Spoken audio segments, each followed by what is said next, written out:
Put that coffee down. I'm not here to waste your time, okay? I certainly hope you're not here to waste mine. So I'm gonna keep this short.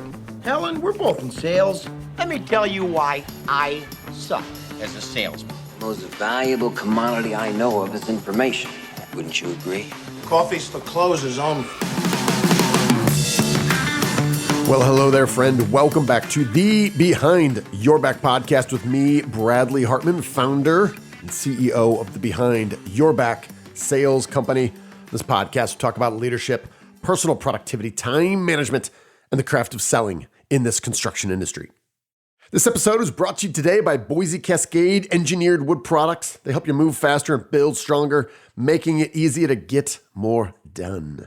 And this episode is brought to you by us. Yeah, the Behind Your Back sales company. I had a longtime listener reach out recently and say, what wouldn't be a bad idea for, a sales guy and someone who's in love with marketing. You should make sure people know what you do. And at first I was hurt, and then I was insulted from a cognitive standpoint that, hey, maybe he's right. Maybe no one knows what the hell we do. So what do? We work with a lot of folks on consulting contracts, anywhere from 12 to 24 months generally, on very specific sales performance issues. And I love being part of the team, inserting ourselves in there and bringing the full weight of our own team and our own unique perspective and everything to the table to help move this. And most of these would be classified as change management processes, changing the culture, changing behaviors, changing mindsets. That's what we love to do. And that takes some time and allows us to get really close and become part of the team of our clients. And that's what we love doing.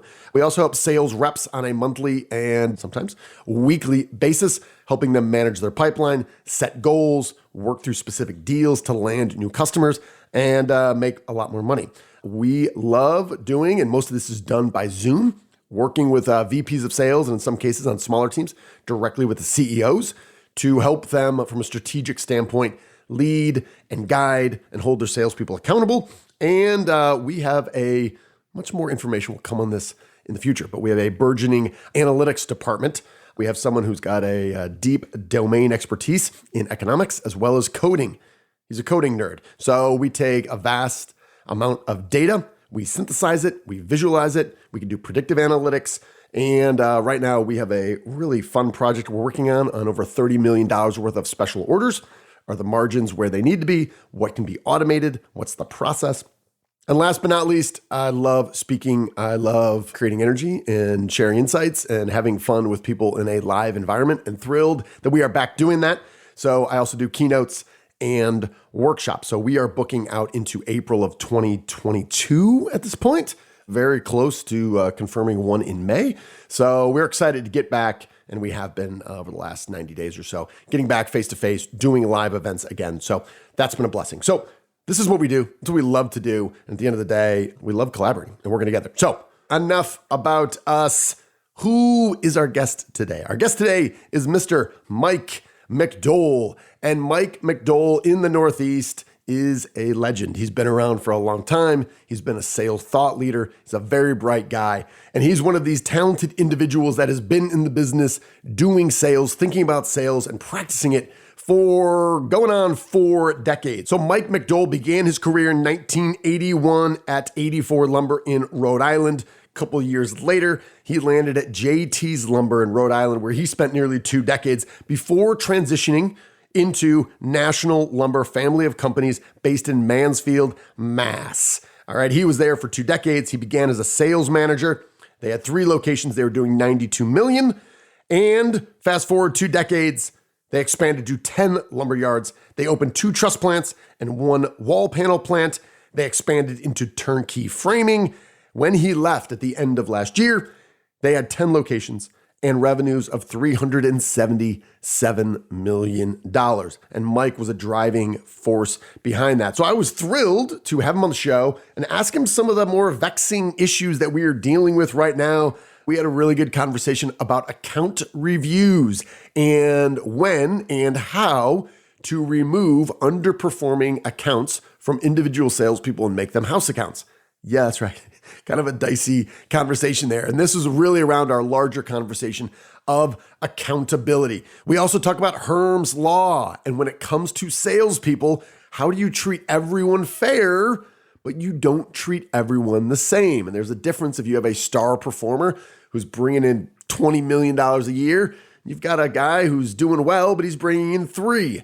Different rules apply. So we get into the weeds just a little bit on that, and that was a lot of fun. And given Mike's leadership at National as they grew that organization, I was really interested to learn more from him about how you maintain a consistent culture, a positive culture, despite the growth and adding so many people and acquiring different companies. And I believe those insights will be helpful for you, regardless of how fast you are growing right now. So without further ado, please enjoy my conversation with Mr. Mike McDole. So Mr. Mike McDole, welcome to the show. Thanks, Bradley. I'm really looking forward to it, and I appreciate the invitation. Of course. Well, after I screwed up the second time, I said, we're not going to need a third take. And then I proceeded to begin the conversation without recording your end of the audio. So you have the dubious distinction of a couple hundred episodes until I totally screwed that up. But Mike, I hope to redeem myself in our limited time here. I'm thrilled you're coming on, and just reading your bio and your decades in the industry, your expertise in sales. There were a couple very specific things that I'm excited to ask you about, where I'm going to come in on the proverbial couch you've got laid out and ask you some questions that are going to be, quote unquote, asking for a friend. Because there's some really interesting things going on in the industry that I'm personally fascinated to hear your perspective on. And I think I'll start with one where I've just been having some really interesting pro-con debates, as hopefully I'm coming from a third-party perspective like you do, and kind of challenge our clients to think better. And this one is really about when there's limited inventory, when demand is outstripping supply, there's allocation in the market, volatility in pricing. I've had several friends in the industry, but also some clients that have said, you know what, we're just not going to take on any new customers right now. And here's why. We want to take care of our customers and the ones that we've got. And I totally get that. But I often, as I do for a lot of things, think back to a sports analogy. And I always try to think that we want to be like the GM of your New England Patriots or whoever you're rooting for.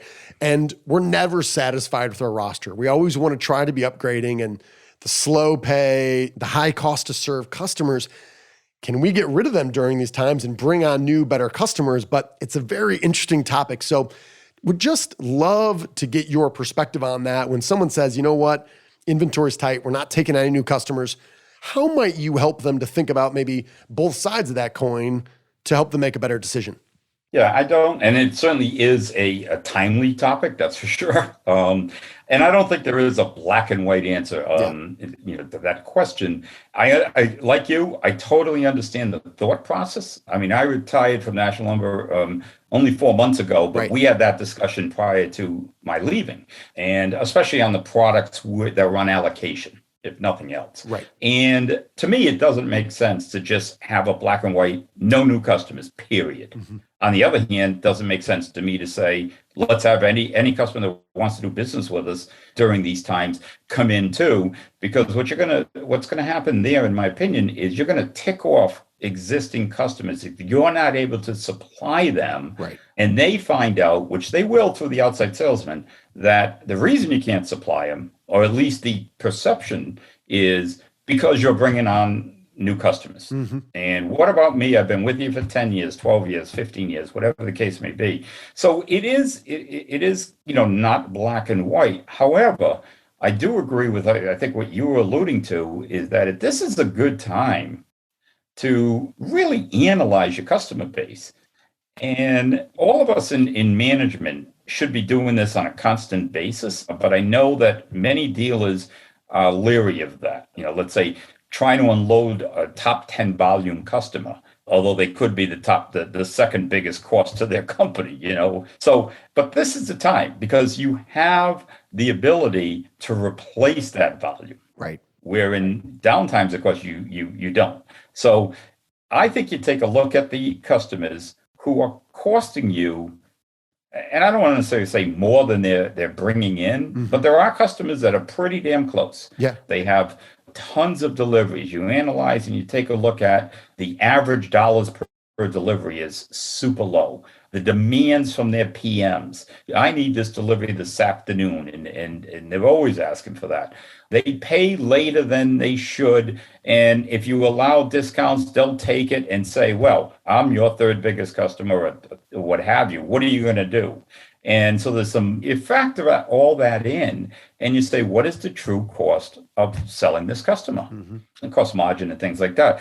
So you could take a look at, okay, the customers who are costing you, where you're not making any money, let's just say, okay, it is, my philosophy is don't necessarily fire them right away, which the easiest way to do that is raise their price and they'll go away on their own. Right. You never want to pick up the phone and say, hey, I don't want to do business with you anymore. Right. Although, depending on the customer, they might like that direct communication. But you should at least, and I don't mean to be long-winded here, Bradley, but you should at least, as a dealer, start to get those customers who are marginally profitable more profitable.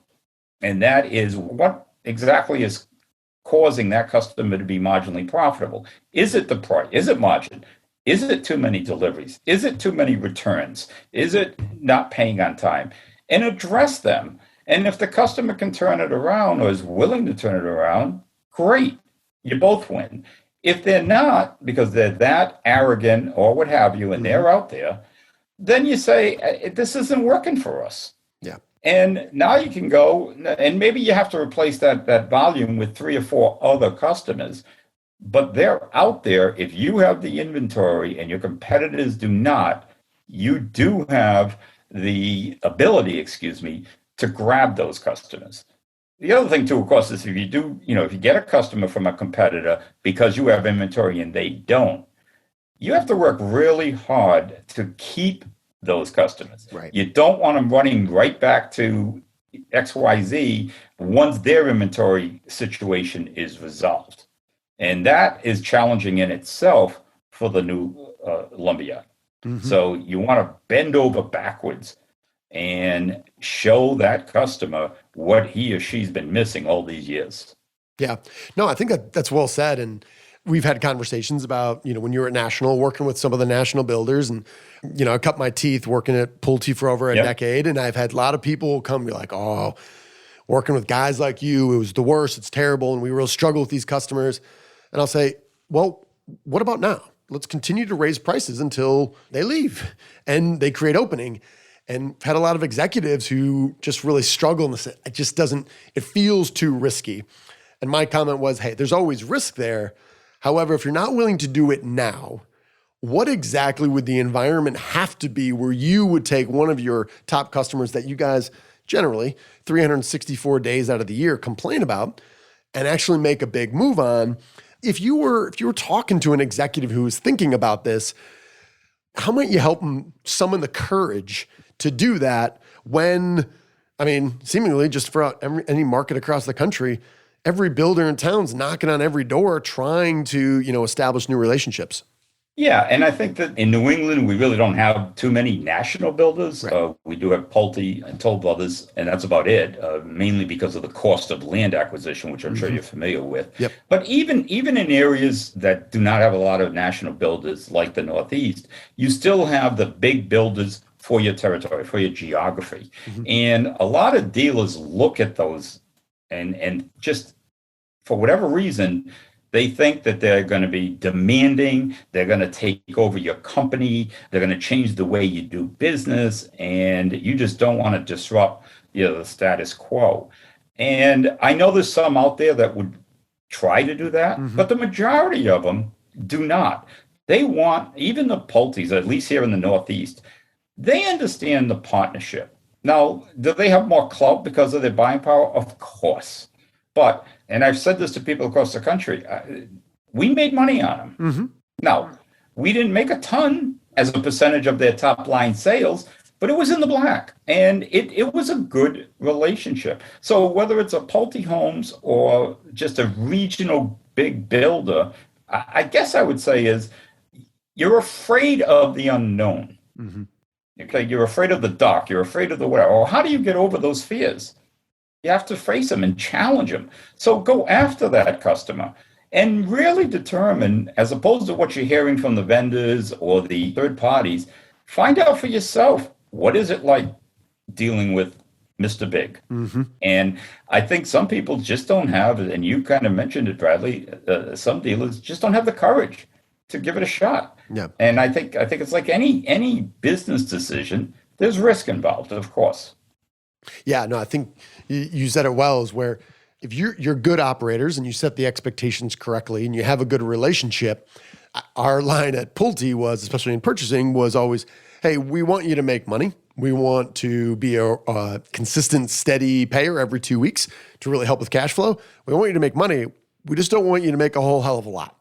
And I think for good operators, there was a level of sophistication that we often brought, humbly most of the time, that we didn't have a whole lot of management. Like we had a lot of overhead and a lot of talent that was really trying to make it run consistently. But let me ask you kind of a related question here that I think is just really interesting in these times that we're in.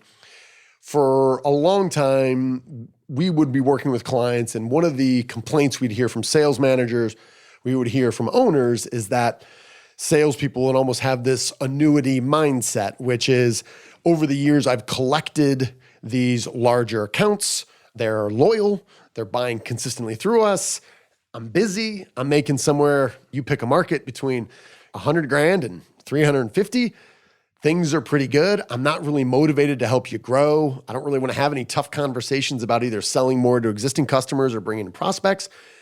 Throughout your career, and obviously the growth that you guys had at National was incredible. When you think about this and you think of the time we're in now, where you're in this unique environment where we're going to be going on for many companies for a year, where management on down is saying, we're not really interested in prospecting. Don't, right? How do we make sure these muscles haven't atrophied to the point that no one from top down really knows how to prospect? And how do we maybe think about, or how were you able to get away from maybe that annuity kind of based account management mindset from a sales perspective? That's an excellent question. I hear that from many people that I know throughout the country. We discuss this thing because it's a problem throughout. So to your point is, you had an outside salesman that in 2017, whatever, brought in a customer, a contractor, and he was basically a remodeler, but he had a few houses to build. Yeah. And at our company, if it was going to be a house or houses, we assigned an outside salesman. Okay. We did not let the counter people handle it because we just had way too many operational issues. So it gets assigned to that outside salesman. Well, a couple of years later, he's done with his little project and he's back to remodeling. And he might be doing $20,000 a year, what have you, in remodeling. And to your point, is we used to call it an annuity too. We would take a look annually at the assignments to the outside salesman. Okay. And the customers from 1 through what have you, look at their volume. And if they came under a certain volume for the previous 12 months, which is a calendar year, the way we looked at it, we would have a discussion with that salesman. We would do an account review, usually in January, February. And the ones who were 10, 20,000, what have you, we would have a real discussion. We would also look into those $10,000 to $20,000 sales. And what we determine is the majority, if not all of them, are done at one of our stores. So the outside salesman was never involved. Right. Yes. He was at the beginning of the relationship. Right. But then it went away. And to your point is, and let's just say 20,000, and the salesman gets X% of that gross margin. So he's getting it for doing nothing at all. And we would have that discussion. Of course, the salesmen, they weren't happy, obviously, because some of the bigger salesmen, could have $500,000 in those type accounts. Yeah, adds up. But we held strong to that and saying, as long as you're bringing value, we have no problem. So for instance, if a guy was doing 15 grand and he was a remodeler and that's all he did because he was a bathroom guy or whatever, right? But he contacted the salesman when he needed beam calcs or what have you, then fine. It wasn't a hard or fast. He's below minimum. He goes to house. We would have that discussion. But for the most part, it was clear that those small customers, the outside salesman wasn't doing squat. And so we would turn them into house accounts. If that outside salesman, wants to go after that guy and get him over the minimum that we set, then we could reassign. Okay. It's just a flip of a switch, as you found. So that's how National handled it. It's kind of a little tough love type thing, but it seemed to work for us. I wonder if I could just dig into this just a little bit. Was there anything specific you guys did to set the expectation up front? Because where we have kind of come in and we've been doing a lot of this recently where a sales guy who's middling performance, he's been here for 10 years, he's got 104 accounts. And my question is, okay, what's the right number of accounts? Let's look into these. And oftentimes we'll do the 80-20 analysis. And it's not 20% of the accounts driving 80% of the revenue. It's a 10-95. 10% of the accounts are driving 95% of the revenue.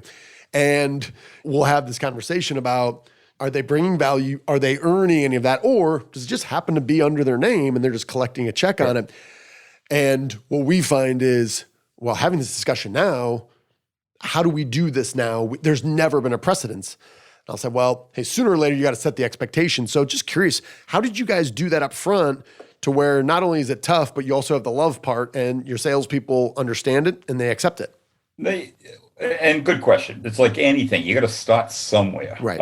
So I was with National 19 years, started in 2001. Okay. And the senior VP before me, he had those conversations, but we never had hard, fast numbers set in place. Okay. We brought that in around 2005, which it was not a coincidence that was the high watermark for volume back then. This is why this is a good time to do it now. If you're going to implement such a thing, do it while everybody's making money. Yeah. It's less painful. Now, did the salesman appreciate what we did? Of course not. There was a lot of foul language, I guess we'll call it, on those one-on-one meetings.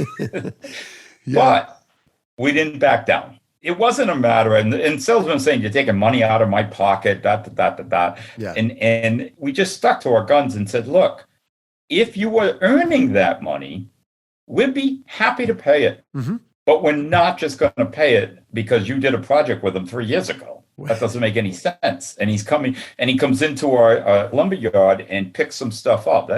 So was it easy? No, but we did it. We stuck to our guns, and within probably 3 to 6 months, that topic went away. And then we've just stayed with that over the years. Okay. And so I'd suggest that if anybody is interested in doing it, I'm guessing every dealer across this country is having a banner year. Mm-hmm. This is the time to do it. Yeah. No, you're right. And these things get much harder when things are lean, and then people are like, well, this is a very transparent move on your end to try to figure out a way to be profitable, and you're going to take that from me versus looking around. We're in the land of plenty right now. Exactly. Let me ask you this, and I realize on one hand, it's probably a terrible question. You can tell me if it's terrible. On the other hand, I know obviously you have deep domain expertise in the Northeast, but you're talking to guys all across the country, and you have been for a long time. How might a company think a little bit more intelligently about that question of how many accounts is too many for an individual sales rep? And I know it's unfair because you got market, you have customer type, but I routinely find that it's not uncommon for the clients, at least that we're working with, to have somewhere between 65 and upwards of 100 accounts.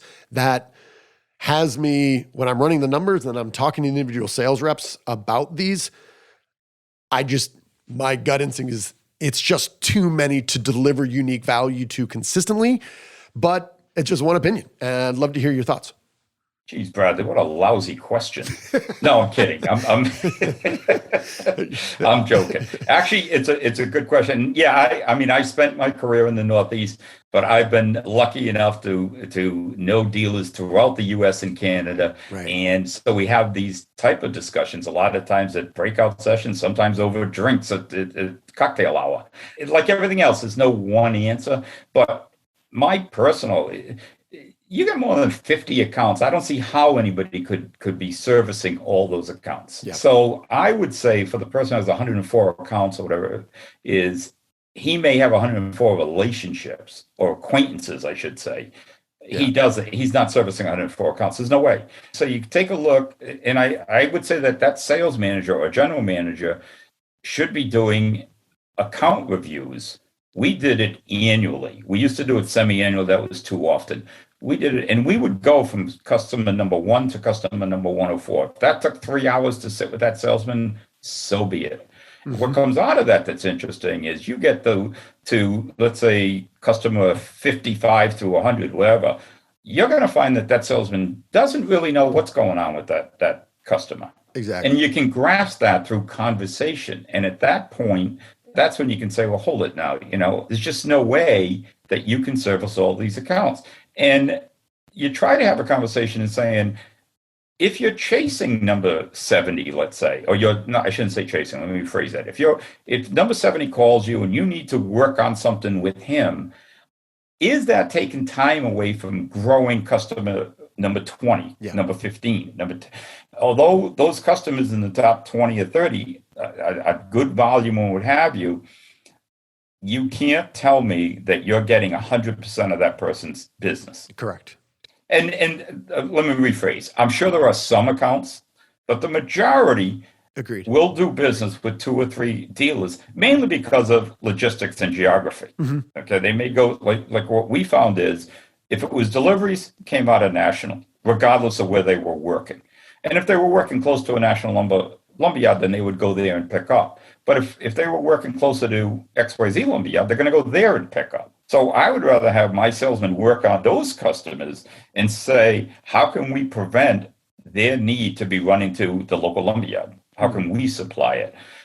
You can't have those conversations with those top customers if you're spending time with number 78, who I'm going to guess is super low volume. For sure. So I don't know if there's a set number of customers.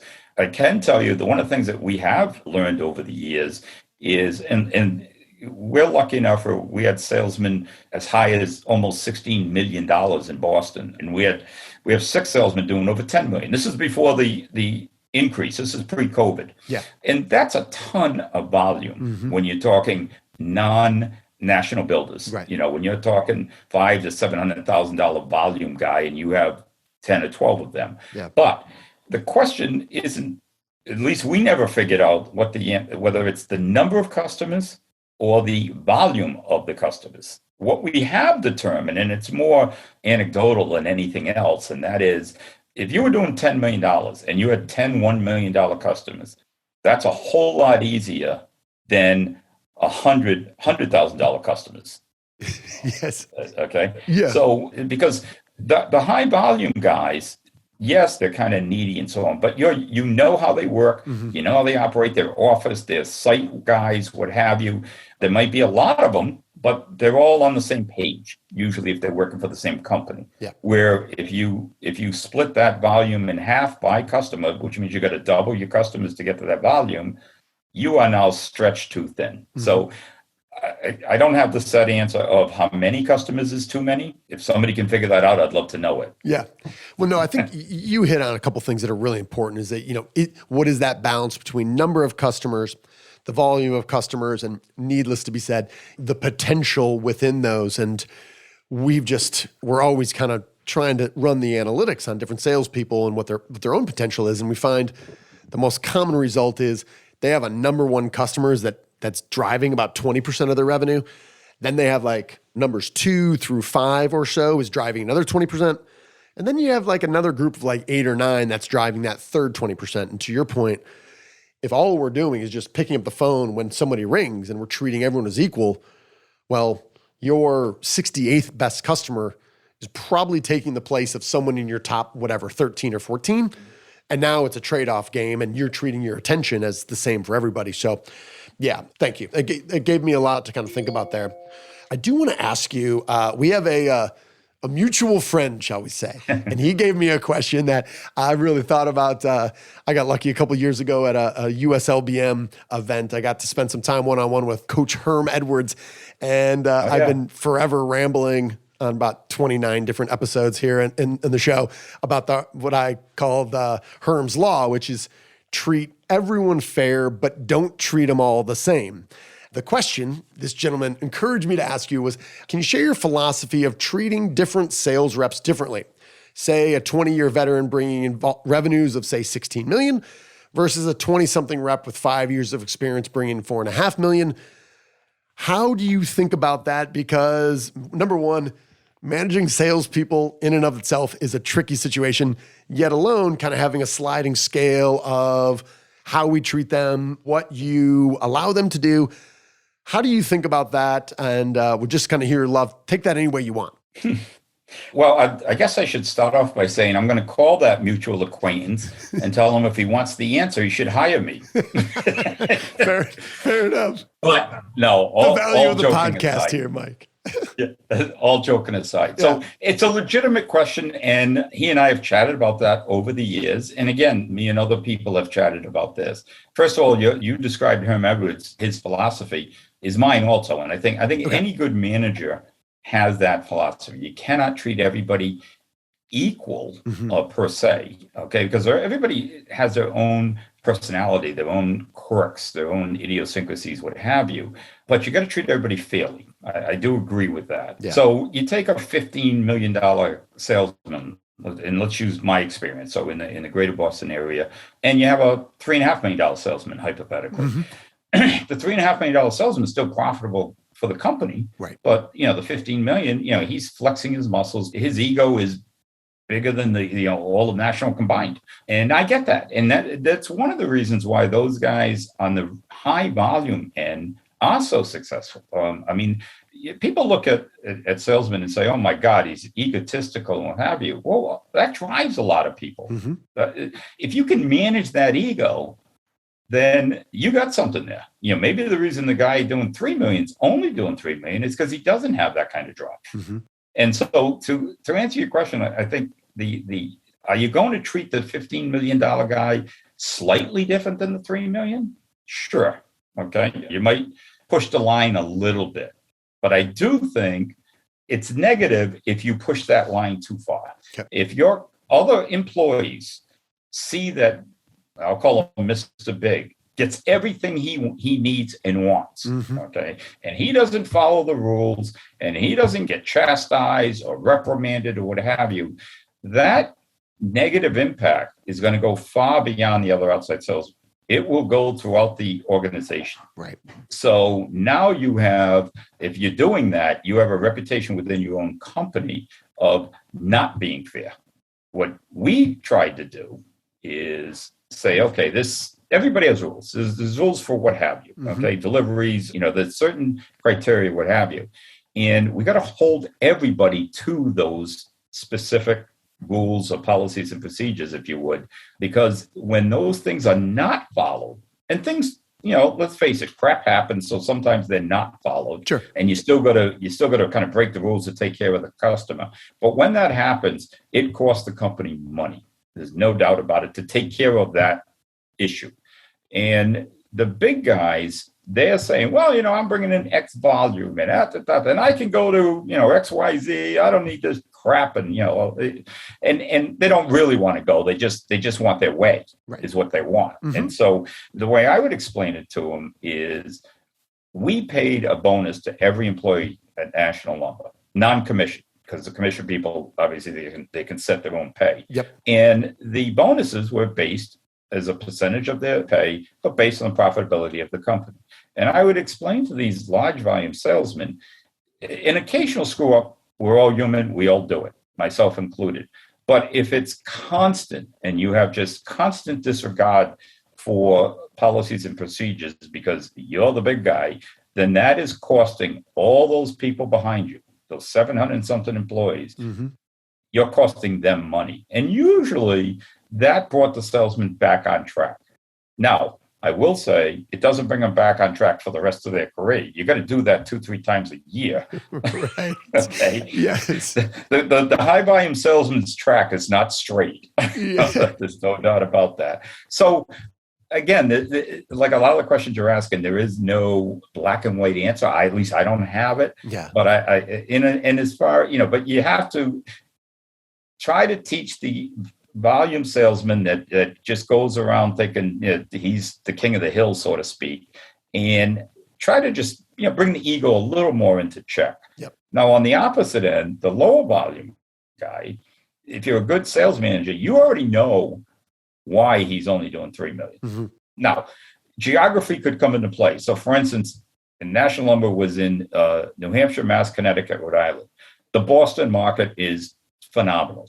You get out into the suburbs, out into Worcester or Hartford, Connecticut, what have you, and you just don't have the same opportunity. So taking that into consideration, but what we did is compare those salesmen in those areas to each other, not to the Boston market. But usually as a good sales manager will know what is the reason. Most of the time I found they're just not driven. They reach a certain volume of income that they're comfortable with, and that's it. They don't push any harder. And so you as a company got to decide, do we replace him or her? And there's no saying that the person replacing him is going to get to 5 million. Or do we say, hey, 3 million is still profitable for the company. And if we think there's enough volume in that territory, do we add a sales? Now, I get there's expenses with Medicare, taxes, all that. Okay, it's a lot better to grow the volume, but not every salesperson wants to be pushed, and so you got to make a decision: do you stick with them or do you do something different? Well, Mike, appreciate your time here. I want to make sure. I know you have been very self-deprecating in the past. Now is not the time to do that. I want to make sure, again, after people listening to you, understanding your experience in the industry. Where can people learn more about you? You mentioned leaving National. You're on your own. You're helping different companies. You are truly international now, right? So you're helping people on both sides of the border between Canada and the U.S. Where can people learn more about you, projects that you're working on, how they can get a hold of you, all that stuff? Well, I haven't quite finished the website, so I can't put that out there. But you can reach me via my email at this point, which is mike@lbmexec.com. You can get me through LinkedIn, Instagram, or Twitter. Type in Mike McDole, it'll come up. And I certainly appreciate that opportunity, Bradley. I appreciate it. But there'll be something out probably in another month or so on a more formal basis. Okay. Well, I will make sure to link to these in the show notes. So if you go to the show notes, you can just click on it and it'll take you right to your email. I will say, quite frankly, I've just learned more about you very passively, but consistently through our connection on Instagram and seeing that things you're involved in. You were, I know you wouldn't want to talk about it here because you're probably too humble, but you received the Lumberman Professional of the Year. I saw that on Instagram, saw you holding awards and things like that. So I would say absolutely to connect with you. And I think you are one of the examples that I give, because sometimes I hear where guys say, well, I've been in the industry 30 years. Find me a guy who's been around 30 years who's on Instagram. And I'm like, Mike McDole, he's a good follow. Follow him on Instagram, you should.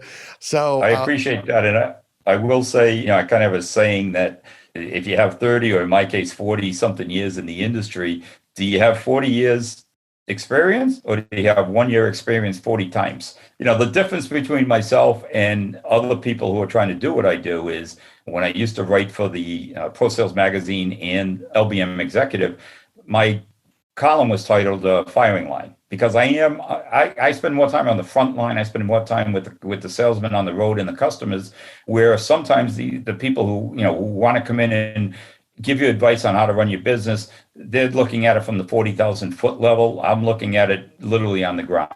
So I think that's a little difference of distinguishing myself from some others.